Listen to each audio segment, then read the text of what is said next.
आपने ये लड़ाई लड़ी है। आपको याद होगा कि मेरी दादी जी, जिनको आप इंदिरा अम्मा कहते हैं, वो भी आपके लिए लड़ी, आपके अधिकारों के लिए। आज उनका जन्मदिन है। उनको याद करते हुए ये बात याद आती है कि उनके दिल में आपके समाज के लिए, आदिवासी संस्कृति के लिए, आदिवासी समाज के लिए कितनी श्रद्धा थी। हमेशा कहती थी कि आपकी जो संस्कृति है वो दुनिया की सबसे अच्छी संस्कृति है, क्योंकि वो कहती थी कि आपकी संस्कृति सिखाती है कि जल का, जंगल का, जानवर का, जमीन का, सबका सम्मान करते हुए ही आगे बढ़ सकते हैं। उन्होंने आपकी समस्याओं को बहुत गहराई से समझा। जो बुजुर्ग बहनें हैं यहाँ, उनको याद होगा, वो आती बहुत थी यहाँ से, तेलंगाना से संसद सदस्य भी रही। जिस समय उनकी हत्या हुई थी, उस समय यहीं से, तेलंगाना से ही वो संसद सदस्य थी। तो आपको याद होगा कि किस तरह से आपकी समस्याओं को समझने की कोशिश करती थी और क्या क्या किया उन्होंने आपके लिए। 60 लाख एकड़ जमीन की पट्टे दिए, आपको जमीन पर अपना जो अधिकार था उसको पहचान कर आपको फिर से वो अधिकार दिया। वो जानती थी कि ये जमीन आपकी है, इसीलिए उन्होंने ये पट्टे दिलवाए। इंटीग्रेटेड ट्राइबल डेवलपमेंट की एजेंसियां बनाई, ट्राइबल सब प्लान में लाखों घर बनवाए उन्होंने। ऐसा कानून लागू कराया जिसमें आपको अपने पर स्वशासन का अधिकार मिला। आप ये कानून बना कि आपकी जमीन कोई और नहीं ले सकता। ये काम इंदिरा जी ने किया था। इंदिरा जी के बाद कांग्रेस की सरकार ने फॉरेस्ट राइट्स एक्ट लागू किया। इससे भी आपको जंगलों पर अपना अधिकार वापस मिला। देखो, एक सोच होती है। आप भी इंदिरा जी को याद करते हैं। 40 साल गुजर गए जब से इंदिरा जी की हत्या हुई, लेकिन आज भी गांव-गांव में, पूरे आपके प्रदेश में खास तौर से, लेकिन पूरे देश में इंदिरा जी को जहां-जहां भी हम जाते हैं उनको लोग याद करते हैं। कई बार मुझे भी लगता है कि कैसी शख्सियत होंगी कि मैं किसी छोटे से गांव में, दूर इलाके में चली जाती हूँ और वहां भी मुझे कोई कहता है कि जब आपकी दादी जी आई थी तो हमारी दादी जी ने उनके लिए खीर बना के दी थी। तो इस तरह की जो यादें हैं, जो पूरे देश की जो जनता की यादें हैं, वो अभी भी ताजा है, अभी भी जिंदा है। तो मैं आपसे पूछना चाहती हूँ कि जब आप इंदिरा जी को याद करते हैं तो क्यों याद करते हैं? बहुत सारे नेता आए गए, बहुत सारे नेताओं ने आपके लिए काम किया। उनको इस तरह से आप क्यों याद करते हैं कि आज भी आप उनको इंदिरा अम्मा कहते हैं? इसकी वजह है, वजह यह है कि जितना प्यार आपने इंदिरा जी को दिया, उतना प्यार इंदिरा जी ने आपको भी दिया। जितना सम्मान आपने उनको दिया, उतना ही सम्मान उन्होंने आपको दिया। जितनी श्रद्धा आज भी आपके दिलों में उनके लिए है, उतनी ही श्रद्धा उनके दिल में आपके लिए होती थी। तो एक रिश्ता था आपके और उनके बीच में, और उस रिश्ते के आधार पर उन्होंने काम किए। उस रिश्ते के आधार पर उन्होंने राजनीति की, उस रिश्ते के आधार पर उन्होंने आपका विकास किया। तो एक सोच होती है कुछ नेताओं में और कुछ पार्टियों में, एक सोच होती है कि देखो, जो भी जनता देती है हम नेताओं को, हमारे राजनीतिक दलों को, हमें सत्ता देती है, हम उनकी वजह से पहचाने जाते हैं, हम उनकी वजह से आज मंच पे खड़े होते हैं। ये सब जनता देती है हमें। और एक सोच होती है जो एक राजनीतिक पार्टी के सिद्धांतों के समय की तरह से गड़ी होती है नेताओं के दिलों में, नेताओं के दिमाग में। और वो ये सोच होती है कि जनता सर्वोपरि है, कि सबसे ऊंचा जनता है। मतलब कि आपने हमें जो उसके बदले में हमारा कर्तव्य बनता है कि हम आपके लिए काम करके दिखाएं। और इसका मतलब है कि एक विजन हो हमारा कि तेलंगाना को किस तरह से आगे बढ़ाएं, कि आपके आदिवासी समाज को किस तरह हम आगे बढ़ा सकते हैं, आपको मजबूत कैसे बना सकते हैं। मेरी बहनें बैठी हैं, ये सोच होनी चाहिए कि अपनी बहनों को आगे बढ़ाने के लिए हम क्या कर सकते हैं। तो ये एक राजनीति का एक तौर तरीका है और एक सोच है जो कुछ राजनीतिक दलों में है, हमारी कांग्रेस पार्टी में है। आपने खुद देखा, चाहे इंदिरा जी हो, चाहे सोनिया अम्मा हो, मेरी माता जी, जिन्होंने देखा कि आपके दिल में एक दर्द है, जिन्होंने देखा कि तमाम नौजवान युवा शहीद हो रहे हैं क्योंकि आपको अपना एक प्रदेश चाहिए था। आप चाहते थे कि आप अपने आप, जो आपकी पुरानी इतिहास की बात मैंने की, कि आपका अपना राज हो और कि आपका एक प्रदेश बने जो आपके लिए हो। सोनिया जी ने आपकी बात सुनी, आपके दर्द को पहचाना और उन्होंने तेलंगाना के लिए प्रयास किया, तेलंगाना का प्रदेश बना। तो देखिए, ये कांग्रेस पार्टी की सोच है। लेकिन आज तेलंगाना में क्या परिस्थितियां हैं? आज ये परिस्थितियां हैं कि 10 सालों से केसीआर जी की सरकार चल रही है। जितने भी आपके सपने थे, आपने क्या सपने देखे थे?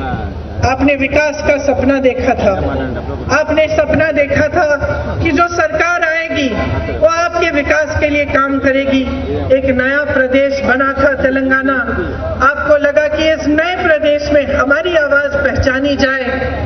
जिन नौजवानों को, जो नौजवान शहीद हुए, जिन्होंने आंदोलन किया, उनके लिए, उनके सम्मान के लिए जो उनके सपने थे वो साकार हों, यही आपका सपना था। लेकिन केसीआर जी की 10 सालों से सरकार चल रही है, ये सपना साकार नहीं हुआ। आपके चाहे रोजगार के सपने थे, चाहे शिक्षा, स्वास्थ्य की सुविधाओं के सपने थे, चाहे विकास के सपने थे, वो एक एक सपना तोड़ा गया। आज जो तेलंगाना में सरकार चल रही है वो सिर्फ अमीरों के लिए चल रही है, गरीबों के लिए, आदिवासी बहन भाइयों के लिए, आम जनता के लिए, मिडिल क्लास के लिए नहीं चल रही। बोडोलैंड में देखिए, 4 लाख से अधिक आवेदन आप लोगों ने भरे, लेकिन आज तक आपको जमीन नहीं मिली।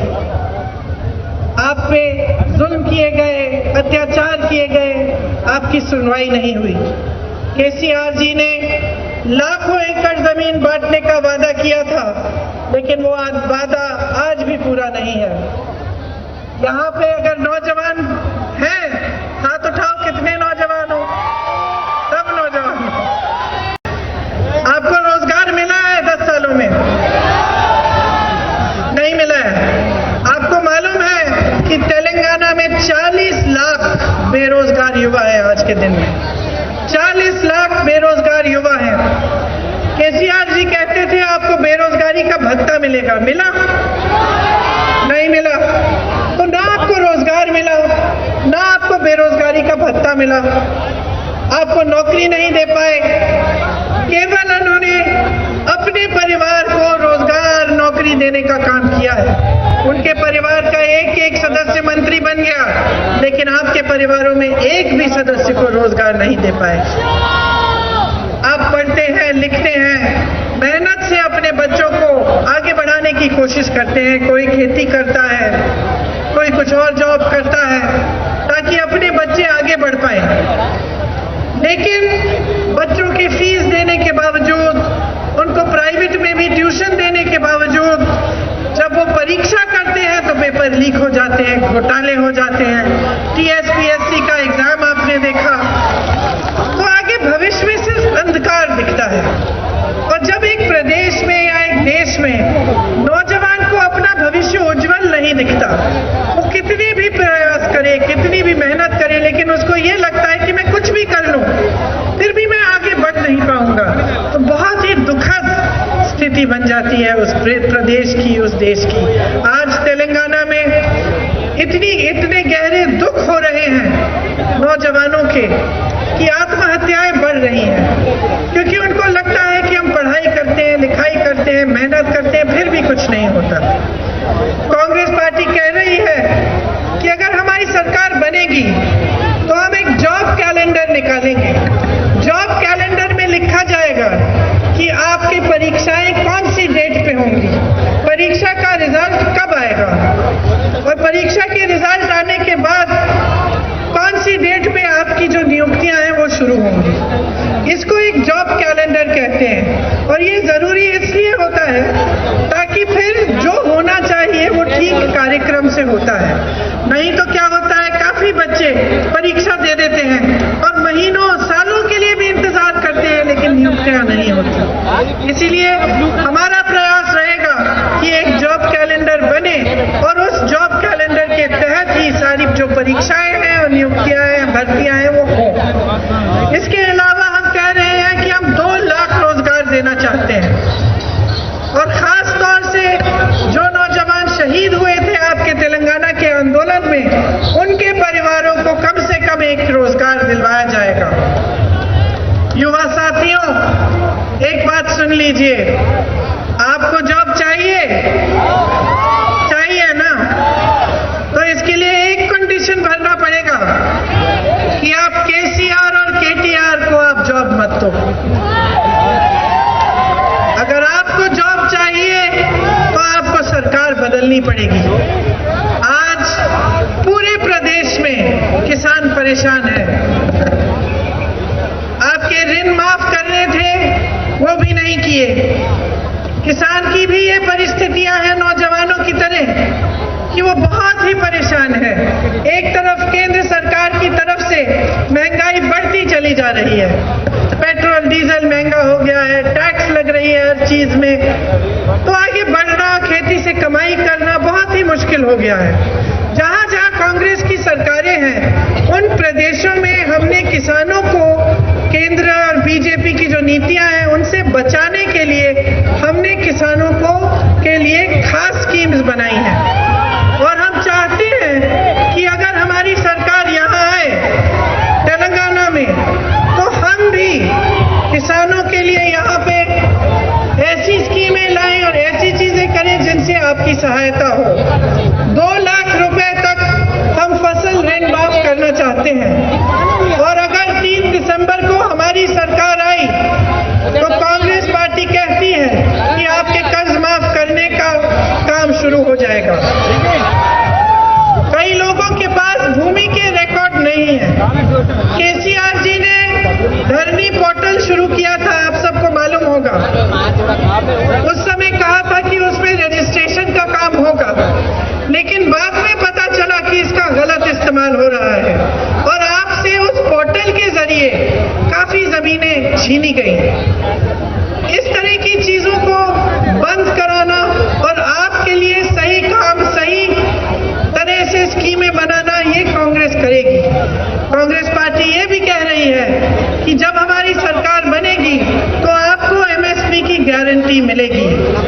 धान के लिए आपको 2500 रुपए मिलेंगे, सोयाबीन के लिए 4400 रुपए, मक्का के लिए 2200 रुपए, गन्ना के लिए 4000 रुपए, अरहर के लिए 6700 रुपए, और कॉटन के लिए 6500 रुपए। ये सब काम हम आपके लिए करना चाहते हैं। आजकल आपके प्रदेश में बहुत घोटाले हो रहे हैं। कालेश्वरम परियोजना में आपने देखा कि कितना बड़ा घोटाला हुआ। मिशन भागीरथ में भी घोटाला हुआ। बड़े बड़े जितने भी प्रोजेक्ट्स हैं उसमें कमीशन खा खा के सरकार ने आपको लूटा है। देखिए, सरकार का ना कोई पैसा नहीं होता। जो सरकार का पैसा होता है वो जनता का पैसा होता है। जनता की संपत्ति होती है जो सरकार जनता के लिए इस्तेमाल करती है। और जब ऐसी सरकार आती है कि आपके जो पैसे हैं, आपकी संपत्ति वो लूटती है और आपको नकारती है, आपके लिए काम नहीं करती, तो आपको एकदम सावधान होना चाहिए। देखिए, जो बीजेपी की सरकार है केंद्र में, उसने क्या किया? जो देश की संपत्ति है, बड़े बड़े हवाई अड्डे हैं, बंदरगाह है, जितनी भी देश की सरकारी बड़ी बड़ी कंपनियां हैं, वो अपने बड़े बड़े उद्योगपति दोस्तों को दे दिए। जो कर्ज बड़े बड़े उद्योगपतियों के थे, उनको हजारों करोड़ों में माफ कर दिया। लेकिन जब किसान के कर्ज की माफी की बात आई तो उन्होंने कहा कि पैसे नहीं है। जब सरकारी कर्मचारियों के पेंशन की बात आई तो उन्होंने कहा कि हमारे पास पुराने पेंशन के लिए पैसे नहीं है। उसी तरह से जो तेलंगाना में सरकार चल रही है, उसने आपका पैसा लूटा और आपके लिए अच्छी अच्छी स्कीम बनाकर, जमीन पे उन स्कीमों को लाकर आपकी सहायता करने के बजाय आपको लूटा। तो आपको समझना पड़ेगा कि 10 सालों में जो भी हुआ है तेलंगाना में, sand mafia, land mafia, wine mafia, mine mafia, सबको सरकार ने उन संरक्षण दिया, फूलने फलने दिया। लेकिन यहाँ का किसान, मजदूर, नौजवान, यहाँ की बहनें आपको आगे बढ़ाने का काम नहीं किया।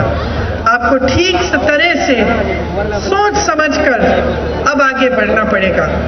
या तो आप अपने प्रदेश में 10 साल, 5 साल और यही 10 साल का राज लाओ, जिसने आपके लिए कुछ किया नहीं, जिसमें आपने सिर्फ लूट देखा, सिर्फ केसीआर जी के परिवार का विकास देखा, सिर्फ ये देखा कि जितने भी बड़े बड़े नेता हैं वो अपने महल बना रहे हैं, उनका अच्छा अच्छा जीवन गुजर रहा है, लेकिन आप तरस रहे हैं, आप परेशान हैं। तो अगर आप ये सब खुद अपनी आंखों से देख रहे हैं और आपका अपना अनुभव है कि आपका जीवन वही का वही रहा है, आपकी तरक्की नहीं हो रही है, तो आप बदलाव लाएंगे, तो आप ये प्रयास करेंगे कि इस चुनाव के बाद एक ऐसी सरकार आए जो आपके लिए काम करे।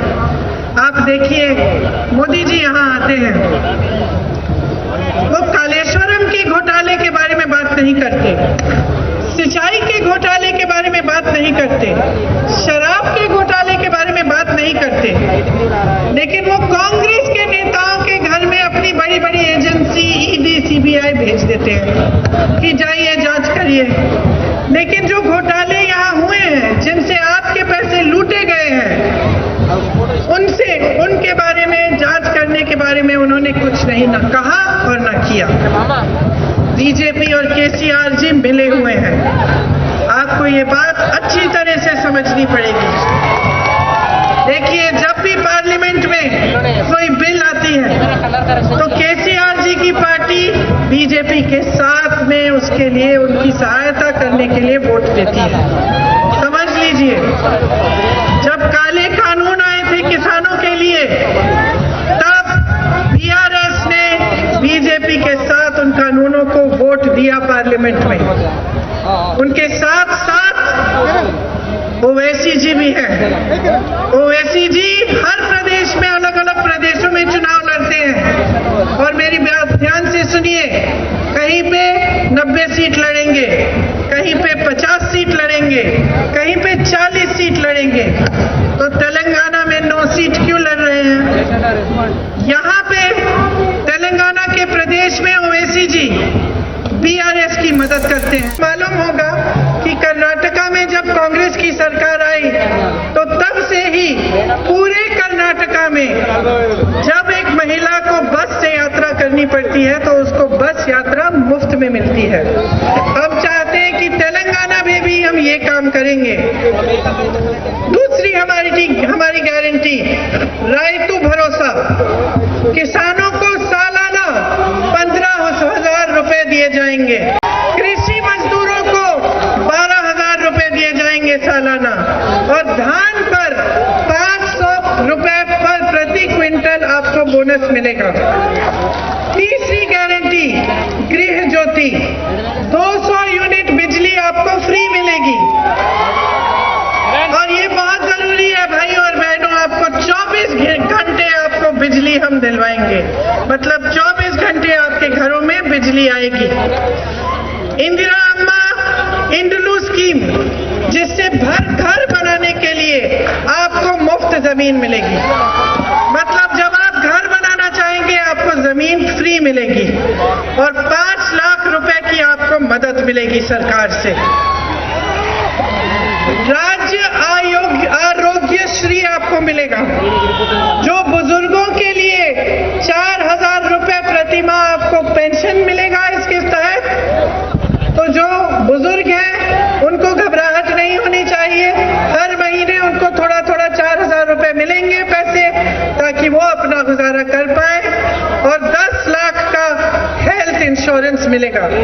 जहां कांग्रेस के प्रदेश है, बहनों और भाइयों, जहां कांग्रेस के प्रदेश है, वहां आज 10 से 25 लाख का इलाज फ्री में मिलता है। राजस्थान में ऐसे लोग हैं जिनको हार्ट का ऑपरेशन जिन्होंने करवाया, पूरे पैसे सरकार ने दिए। इसीलिए हम चाहते हैं कि तेलंगाना में भी 10 लाख तक आपको हेल्थ इंश्योरेंस मिले। युवा विकास के लिए युवा विकासन स्कीम बनेगी। वो घोषणा ये है कि छात्रों को 5 लाख रुपए की मदद मिलेगी और जिले में इंटरनेशनल स्तर के स्कूल बनेंगे। हमने ये काम कई प्रदेशों में किया है, राजस्थान में, छत्तीसगढ़ में। आज कांग्रेस की सरकार ने ये काम कर लिया है और हर जिले में इंग्लिश मीडियम इंटरनेशनल लेवल के पाठशाला बन रहे हैं। तो यहाँ पे भी हम बनाना चाहते हैं। अम्बेडकर अभय आश्रम स्कीम के जरिए हम एसटी और एससी परिवारों को 12 लाख रुपए दिलवाना चाहते हैं।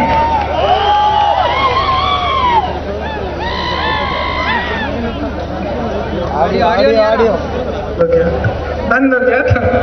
देखिए, कांग्रेस की जो बुनियाद है वो गांधी जी ने डाली। गांधी जी कहते थे कि जब तक ग्राम स्वराज नहीं होगा, जब तक गांव के लोग सशक्त नहीं बनेंगे, तब तक हमारा देश स्वतंत्र नहीं हो पाएगा। ये गांधी जी कहते थे। गांधी जी के बाद जितने भी कांग्रेस के नेता आए, सबने प्रयास किया कि आप मजबूत बने, आपकी तरक्की हो। इंदिरा अम्मा की मैंने बात की, मैंने आपको बताया कि कितने सच्चे दिल से आपके लिए उन्होंने काम किया। बचपन से हमें उन्होंने यही सिखाया कि जब सरकार बनती है, सरकार को सत्ता मिलती है, तो उस सत्ता का मतलब ये नहीं है कि अपने आप फूलों फलों और लोगों को भूल जाओ। उन्होंने हमेशा ये सिखाया कि जनता में सबसे ज्यादा विवेक होता है, जनता में सबसे ज्यादा शक्ति होती है। जब सत्ता मिलती है, तब जनता के लिए काम करना हमारा कर्तव्य है और जनता को हम के प्रति हम जवाबदेह होते हैं। लेकिन अफसोस ये है कि तेलंगाना में जो 10 सालों से सरकार रही है, वो अपनी जवाबदेही भूल गई है, अपनी ड्यूटी भूल गई है आपके प्रति। वो जितना भी काम कर रहे हैं आपसे लेने के लिए, आपको देने के लिए नहीं कर रहे हैं। इसलिए बहनों और भाइयों, मैं आपसे पूछना चाहती हूँ, यहाँ आकर खासतौर से आज के दिन जबकि इंदिरा जी का जन्मदिन है, मैं आपसे वोट नहीं मांगना चाहती, मैं आपकी जागरूकता मांगना चाहती हूँ। मैं चाहती हूँ कि जितने भी नेता हों, चाहे बीआरएस के हों, चाहे भाजपा के हों, चाहे कांग्रेस पार्टी के न हों, आप उनको जवाबदेह बनाएं। जवाबदेही का क्या मतलब है कि आप सवाल उठाएं, आप उनसे पूछें कि हमारे लिए क्या किया है तुमने और हमारे लिए क्या करोगे। ये बहुत ही जरूरी है। आज केसीआर जी आपके सामने आते हैं और कर्नाटका की बात करते हैं। कर्नाटका की क्यों बात करते हैं?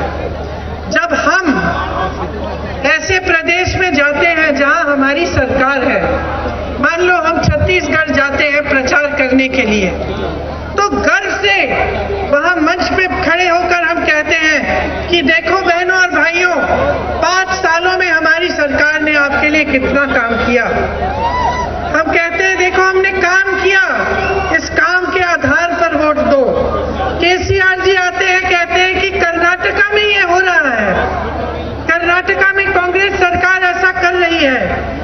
आपके सामने ये क्यों नहीं कहते कि देखो भाई और बहनों, हमने 10 में तेलंगाना की कितनी तरक्की की है, उस तरक्की के आधार पर हमें वोट दो, क्योंकि कह नहीं सकते बहनों और भाइयों, कह नहीं सकते, क्योंकि उन्होंने आपके लिए सच्चाई से, सच्चे दिल से काम नहीं किया।